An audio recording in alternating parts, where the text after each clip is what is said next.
Hello दोस्तों, मैं बिमल कुमार आज आपको हिस्ट्री का चैप्टर फर्स्ट पढ़ाने जा रहा हूँ, जिसका चैप्टर का नाम है यूरोप में राष्ट्रवाद। आप उससे पहले चैप्टर पढ़ने से पहले हम ये जानेंगे कि आखिर में ये राष्ट्रवाद क्या होता है। मतलब ये राष्ट्रवाद का वर्ड कहाँ से आया और क्या है इसका मतलब है। तो राष्ट्र मतलब समझिए रहो कि राष्ट्र मतलब किसी एक देश, मल नेशन। तो राष्ट्रवाद तो राष्ट्र के प्रति प्रेम भावना, राष्ट्र के प्रति प्रेम भावना और उसके देश के हित में रह के जो व्यक्ति काम करता है, मतलब जो काम किया जाता है देश के हित में किया जाता है, उसे बोलते हैं राष्ट्रवाद। और इससे ही एक वर्ड बनता है राष्ट्रवादी। राष्ट्रवादी तो ये राष्ट्रवादी क्या है? राष्ट्रवादी का मतलब जो व्यक्ति देश के प्रति भावना रखता है ना, तो देश के प्रति अच्छी भावना रखने वाले व्यक्ति कहलाता है राष्ट्रवादी। अब देखो गलत थी, मैंने बताया राष्ट्रवादी। राष्ट्रवादी व्यक्ति मतलब देश के प्रति भावना रखने वाला व्यक्ति, वो कहलाता है राष्ट्रवादी व्यक्ति। एग्जाम्पल के लिए मान लो जैसे हमारे देश में चंद्रशेखर आज़ाद हुए, सुभाष चंद्र बोस, भगत सिंह, महात्मा गांधी, मतलब ऐसे बहुत सारे लीडर हुए जो हमारे देश के प्रति अच्छी भावना रखते थे, वो देश के लिए शहीद हो गए। तो ऐसे व्यक्ति हम राष्ट्रवादी व्यक्ति कहलाएंगे। अब राष्ट्रवाद की भावना को कई प्रतीक के रूप में समझा जाता है, जैसे कि राष्ट्रगान हो गया, तो कोई प्रतीक चिन्ह हो गए, और भी जैसे राष्ट्रीय ध्वज। ये बहुत सारी चीज़ें होती हैं जिससे हम राष्ट्र के प्रति किसी भावना को समझते हैं। देखो पहले लिखा है, सब। हेलो दोस्तों, मैं बिमल कुमार आज आपको हिस्ट्री का चैप्टर नंबर फर्स्ट पढ़ाने जा रहा हूँ, क्लास 10th का है। जिस चैप्टर का नाम है यूरोप में राष्ट्रवाद। अब यूरोप में राष्ट्रवाद समझने से पहले हम ये समझेंगे आखिर राष्ट्रवाद क्या होता है। तो राष्ट्रवाद जो विचारधारा किसी भी राष्ट्र के सदस्यों में एक साझा पहचान को बढ़ावा देती है, उसे राष्ट्रवाद कहते हैं। कहने का मतलब है जैसे कि हम देश के प्रति अच्छी भावना रखते हैं, मतलब जिस देश में रहते हैं तो उस देश की अच्छी भावना, मतलब हमें कुछ मूल कर्तव्य होते हैं जो देश के प्रति करते हैं, तो इस चीज़ को हम बोलते हैं राष्ट्रवाद। अब राष्ट्रवाद तो समझ में आ गया, लेकिन राष्ट्रवाद में एक वर्ड और आता है राष्ट्रवादी। राष्ट्रवादी, आखिर ये राष्ट्रवादी वर्ड क्या है? राष्ट्रवादी का मतलब होता है जो व्यक्ति देश के प्रति अच्छी भावना रखता है, वो होता है राष्ट्रवादी।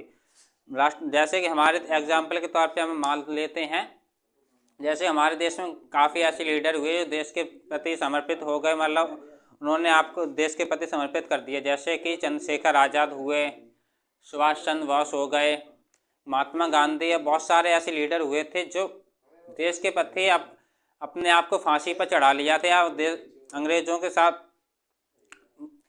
फांसी पर चढ़ा लिया था। तो उसके बाद राष्ट्रवाद की भावना कहाँ से आती है, राष्ट्रवाद की भावना को हम कैसे पहचान सकते हैं? तो इसके लिए कई ऐसी चीज़ें होती हैं जिनको हम यूज़ करते हैं, जैसे कि राष्ट्रीय ध्वज, राष्ट्रीय प्रतीक और राष्ट्रीय गान। और हम राष्ट्रीय ध्वज का मतलब मान लेते हैं, किसी भी देश के एक ध्वज होता है जो राष्ट्रीय ध्वज कहलाता है। राष्ट्रीय ध्वज अपने इंडिया की अगर हम बात करते हैं तो इंडिया में हमारा राष्ट्रीय ध्वज है तिरंगा। और राष्ट्रीय प्रतीक और राष्ट्रीय गान, तो राष्ट्रीय गान हमारे देश का जनगण मन है। तो इस तरीके से मतलब राष्ट्रवाद जो होते हैं, मतलब तो राष्ट्रवादी व्यक्ति होते हैं। राष्ट्रवाद जो होता है तो देश के प्रति अच्छी भावना रखने वाले, और इनकी पहचान होती है किसी भी चिन्ह के द्वारा। बंद करो तो भी राष्ट्रवाद के भावने में राष्ट्रवाद के। अब राष्ट्रवाद तो मैंने आपको बता रही है, मेरा चैप्टर था यूरोप में राष्ट्रवाद। तो अब मैं बताना चाहता यूरोप में राष्ट्रवाद की भावना आखिर कैसे आई, तो इसका क्या रीज़न था कि यूरोप में राष्ट्रवाद की भावना पनपने लगी। तो 19वीं सदी के मध्य तक यूरोपीय देशों का रूप वैसा नहीं था जैसा कि आज देखने को मिलता है। विभिन्न क्षेत्रों पर अलग अलग वंश के लोग राज किया करते थे। कहने का मतलब ये है, तो 19वीं सदी में देखते हैं तो यूरोप जो कॉन्टिनेंट है, यूरोप जो महाद्वीप है, तो उस टाइम में वह यूरोप 19वीं सदी में ऐसा नहीं था जैसे कि आज हम देखते हैं। पहले वहाँ पे अलग अलग लोग, अलग अलग राजा राज करते थे, मतलब अलग अलग वंश के लोग राज करते थे। इन इलाकों, इन जितने भी इलाके थे यूरोप के, सभी जगहों पर राजा का शासन हुआ करता था, जिसे हम बोलते हैं राजा का शासन या राजतंत्र। राजतंत्र का मतलब होता है राजा का शासन। राजतंत्र का मतलब होता है राजा का शासन, राजा का शासन। तो इन इलाकों में राजतंत्र का शासन हुआ करता था कब? 19वीं सदी में। तो उस काल में कुछ ऐसे परिवर्तन हुए जिनके कारण समाज में आए बदलाव, समाज में आए इन परिवर्तनों ने लोगों ने राष्ट्रवाद की भावना को जन्म दिया। मतलब उस टाइम 19वीं सदी के मध्य में कुछ ऐसे परिवर्तन हुए, मतलब ऐसी घटनाएं घटी थी जिनके कारण यूरोप में राष्ट्रवाद की भावना को जन्म दिया, यूरोप में राष्ट्रवाद की भावना पनपने लगी थी। तो इसी कारण में आते हैं एक फ्रांसीसी क्रांति। मतलब यूरोप की एक कंट्री है फ्रांस, तो उसमें फ्रांसीसी क्रांति हुई थी, जो हुई थी फ्रांसीसी क्रांति हुई थी 1789 में। बंद करिए। नए राष्ट्रों के निर्माण की प्रक्रिया 1789 में शुरू हुई थी, लेकिन किसी भी नई विचारधारा को राष्ट्र की तरह राष्ट्रवाद को भी अपनी जड़ जमाने में लगभग 100 वर्ष का समय लग गया था। इस प्रक्रिया के अंतिम चरण में फ्रांस का एक प्रजातांत्रिक देश के रूप में गठन हुआ था। अब नए राष्ट्र की शुरुआत हुई थी, मतलब जो यूरोप में राष्ट्रवाद आया था, यूरोप में जो परिवर्तन आए थे, तो उसकी प्रक्रिया 1789 में शुरू हुई थी। 1789 में हुआ क्या था? 1789 में हुई थी फ्रांस की क्रांति, जिसे हम बोलते हैं फ्रांसीसी क्रांति, जो हम जो क्लास 9 के चैप्टर नंबर 1 में पहले ही पढ़ चुके हैं। फ्रांसीसी क्रांति 1789 में शुरू हुई थी, लेकिन किसी भी नई विचारधारा को पनपने में, नई विचारधारा को आगे बढ़ने में लगभग काफ़ी समय लगता है, तो इसमें भी लगभग 100 वर्ष का समय लग गया था। इस प्रक्रिया के अंतिम चरण में आपको पहले बता रहा, फ्रांस की क्रांति मतलब अंतिम चरण में आया था हमारा फ्रांस। तो यहाँ फ्रांस में काफ़ी ज़्यादा क्रांति हुई थी। इसमें फ्रांस में पहले राजा का शासन हुआ करता था, जिसे हम राजतंत्र के नाम से जानते हैं। राजतंत्र का मतलब होता है राजा का शासन। तो इसमें पहले 1789 से पहले 1789 से पहले यहाँ पे लुई 16वें का शासन हुआ करता था, जो फ्रांस का राजा हुआ करता था। इसमें मतलब बहुत इस टाइम में जो जनता यहाँ की थी बहुत ज़्यादा असंतोषजनक थी। तो अब आप इसको नोट कर लीजिए तब तक।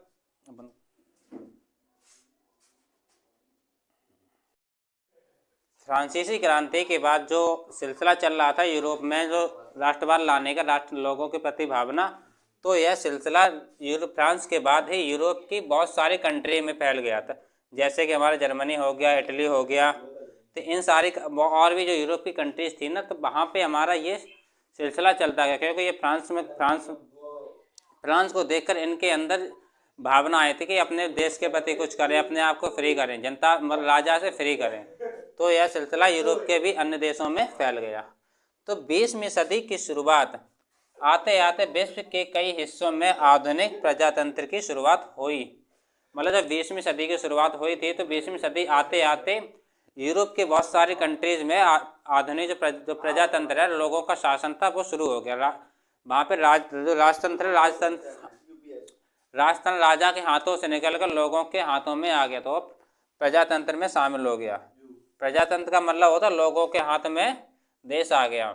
मतलब जो राजा शासन करता था ना, तो उसकी जगह वहाँ पे लोगों का शासन हो गया। तो मतलब लोग अपने मर्जी से रहने लगे, वहाँ पे राजा का कोई अब दबाव नहीं रहा। बंद कर दो।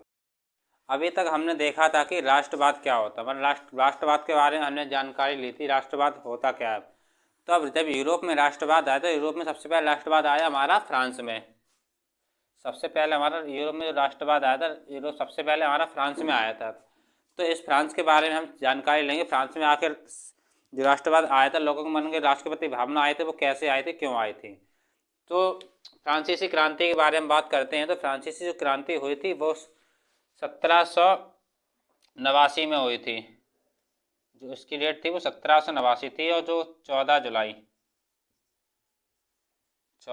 1789 में फ्रांसीसी क्रांति हुई थी। फ्रांसीसी क्रांति के बहुत सारे कारण थे जो शायद आपने 9th क्लास में पहले ही पढ़ लिए होंगे। जब 9th क्लास में फ्रांसीसी क्रांति के ऊपर पूरा एक चैप्टर बना हुआ है।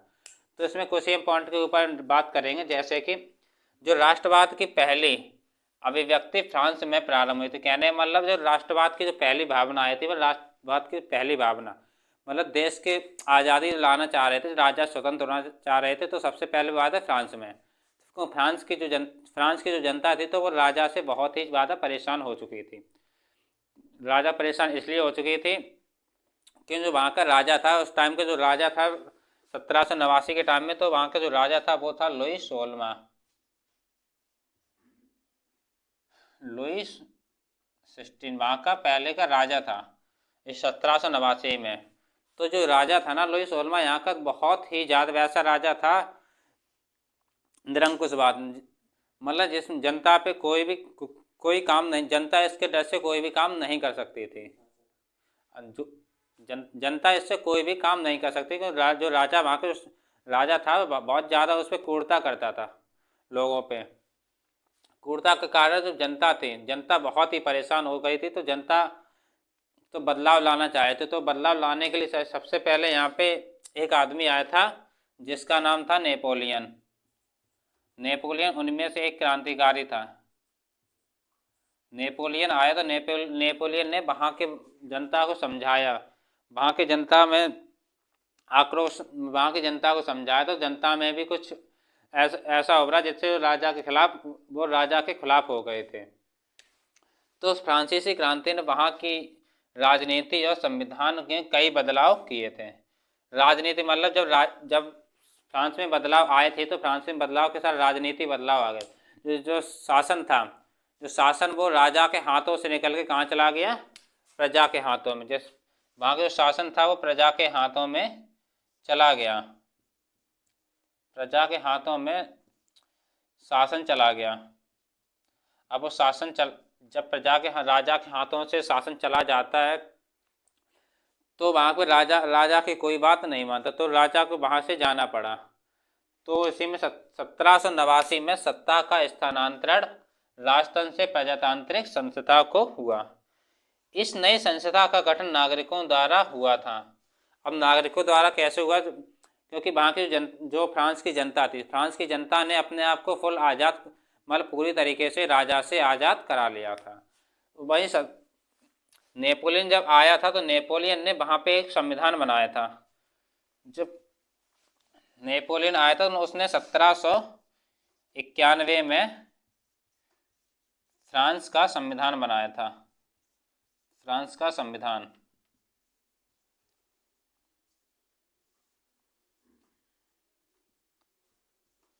1791 में उसने फ्रांस का संविधान बनाया, लेकिन जो नेपोलियन का संविधान था वो ज़्यादा दिन तक नहीं चल पाया।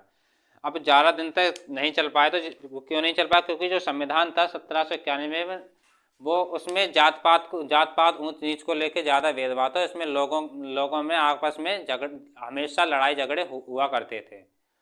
तो हमारा आज का तो अभी जो फ्रांसीसी क्रांति है वो आज का तो यहीं ख़त्म होते हैं। हम नेक्स्ट डे स्टार्ट करेंगे।